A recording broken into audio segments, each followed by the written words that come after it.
أعوذ بالله من الشيطان الرجيم. بسم الله الرحمن الرحيم. وإذ أخذنا ميثاق بني إسرائيل لا تعبدون إلا الله وبالوالدين إحسانا وذي القربى واليتامى والمساكين وقولوا للناس حسنا وأقيموا الصلاة وآتوا الزكاة ثم توليتم إلا قليلا منكم وأنتم معرضون.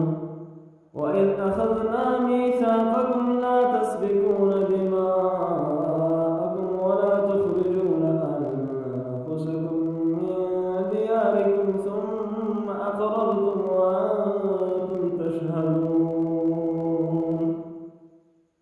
ثم أنتم هؤلاء تقتلون أنفسكم وتخرجون فريقا منكم من ديارهم تظاهرون عليهم بالإثم والعدوان وإن يأتوكم سارى تفادوهم وهو محرم عليكم إخراجهم أفتؤمنون ببعض الكتاب وتكفرون ببعض فما جزاء من يفعل ذلك منكم إلا خزي في الحياة الدنيا ويوم القيامة يردون إلى أشد العذاب وما الله بغافل عما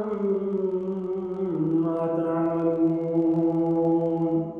أولئك الذين اشتروا الحياة الدنيا بالآخرة فلا يخفف عنهم العذاب ولا هم ينصرون. صدق الله